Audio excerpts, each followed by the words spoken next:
Hello everyone, आपका बहुत बहुत स्वागत है आपके अपने यूट्यूब चैनल पे। मैं हूँ आपका होस्ट अनंत और आज हम सुनने जा रहे हैं दो भाइयों की बहुत ही दिलचस्प कहानी। तो ये बात है 2014 की।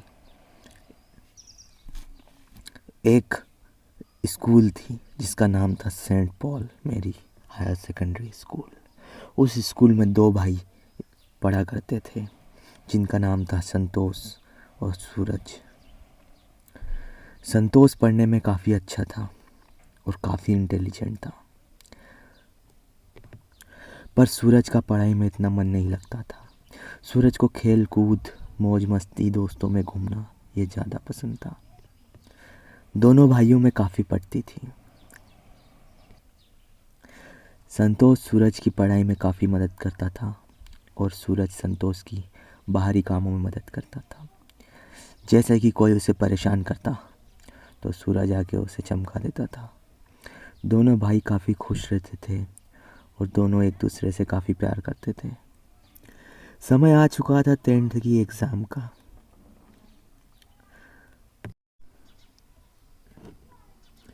क्योंकि संतोष पढ़ाई में अच्छा होता था तो वो अपने भाई की काफ़ी मदद करता है एग्ज़ाम के दौरान। वो उसे इम्पोर्टेंट क्वेश्चन बताता है और उसे सब समझाता है। और सूरज के तो हालत बहुत गंभीर थी। उसे इतना डर लग रहा था कि उसे लग रहा था वो कहीं फेल ना हो जाए, पर संतोष उसकी काफ़ी मदद करता है और उसे 60% के साथ 10th पास करवा देता है। और जैसे कि संतोष एकदम इंटेलिजेंट था तो वो 10th में टॉप करता है। अब बारी आती है 11th क्लास की। अब इन दोनों भाइयों की ज़िंदगी में एक मोड़ आता है। इनकी क्लास में एक एडमिशन लेने आती है लड़की जिसका नाम रहता है दीक्षा। ये दोनों भाइयों को उस लड़की से पहली नज़र में ही प्यार हो जाता है। क्योंकि संतोष शर्मीले स्वभाव का था तो वह उससे बात करने में हिचकिचाता है, पर सूरज उस लड़की से बहुत ही जल्दी अपनी दोस्ती कर लेता है और उसके साथ काफ़ी बातचीत होने लगती है। यह देखकर संतोष को अच्छा नहीं लगता है। संतोष सोचता है कि मैं भी इससे बात करूँगा। सूरज और दीक्षा की काफ़ी अच्छी दोस्ती हो गई थी।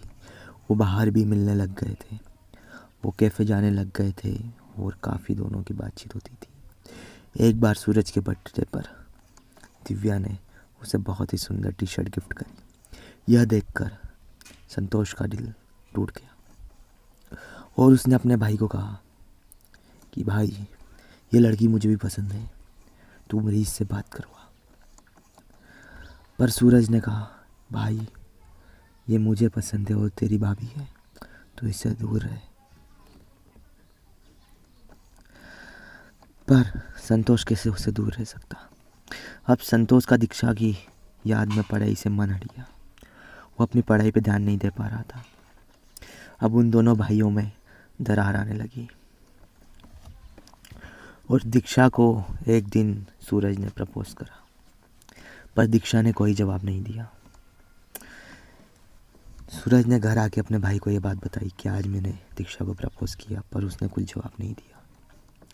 यह सुनकर संतोष काफ़ी खुश हुआ और उसने सोचा कि अभी भी अपने कुछ चांसेस हैं। अब संतोष ने एक प्लान बनाया कि वो दीक्षा को लेकर कहीं घूमने जाएगा।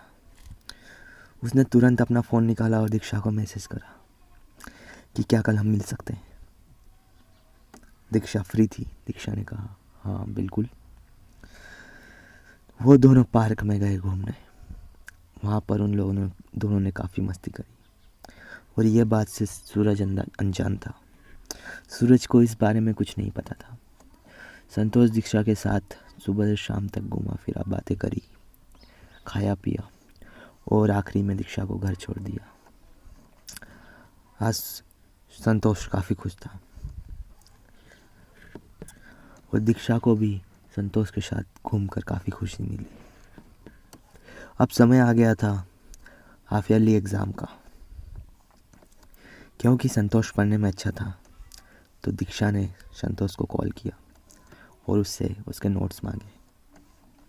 संतोष ने अपने नोट्स दे दिए दीक्षा को और दीक्षा की पढ़ाई में मदद करने लगा। अब उसका भाई सूरज ये सब देख रहा था। वो देख रहा था कि उसका भाई एग्ज़ाम में उसकी मदद ना करते हुए दीक्षा की मदद कर रहा है। यह देखकर सूरज को बिल्कुल अच्छा नहीं लगा और दीक्षा के बदले स्वभाव से सूरज काफ़ी गुस्सा था। अब दोनों भाइयों में लड़ाई होने लगी। सूरज संतोष को कहता है, भाई मुझे ये मैथ्स का क्वेश्चन समझा दे, ये मुझे बिल्कुल नहीं आ रहा है। पर संतोष उस समय दीक्षा से बात कर रहा था तो वो उसे मना कर देता है। बस यह सुनकर सूरज का दिमाग ख़राब हो जाता है और वो संतोष पे भड़क जाता है और उसे एक जोर का थप्पड़ मार देता है। और उसके बाद इन दोनों भाइयों में काफ़ी लड़ाई होती है और लड़ाई में सूरज बोलता है कि दीक्षा मेरी बंदी है, तू उससे दूर रहे। और संतोष बोलता है, भाई वो मेरी बंदी है, तू उससे दूर रहे। और दोनों की अब बिल्कुल बातचीत नहीं होती एक दूसरे से। दोनों डिसाइड करते हैं कि हम दोनों उसे प्रपोज़ करेंगे और वो जिसको हाँ बोलेगी वो ही उसके साथ रहेगा। तो दोनों उसको प्रपोज़ करते हैं एक साथ और दीक्षा संतोष को हाँ बोल देती है। क्योंकि संतोष पढ़ाई में अच्छा था तो उसका फ्यूचर एक ब्राइट फ्यूचर था। बस यही सोचकर दीक्षा संतोष को हाँ बोल देती है और सूरज का दिल टूट जाता है। अब संतोष दीक्षा के चक्कर में पढ़ाई लिखाई छोड़ के डफर बन जाता है और सूरज अपना टूटा हुआ दिल लेके कड़ी मेहनत करके इंडियन क्रिकेट टीम में सिलेक्ट हो जाता है।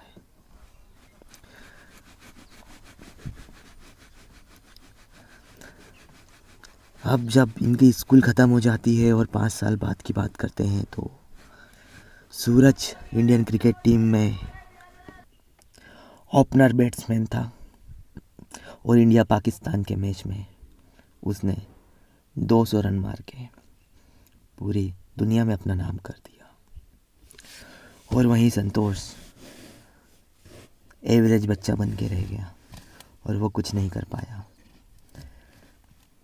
यह देखकर दीक्षा को बहुत दुख हुआ कि उसने संतोष को चुना और सूरज को छोड़ दिया। अब दीक्षा संतोष से लड़ाई करके सूरज की से बात करना शुरू करती है और सूरज को बोलती है, मुझे माफ़ कर दो, मैंने उस समय गलत फैसला ले लिया, उस समय मुझे तुम्हें चुनना चाहिए था।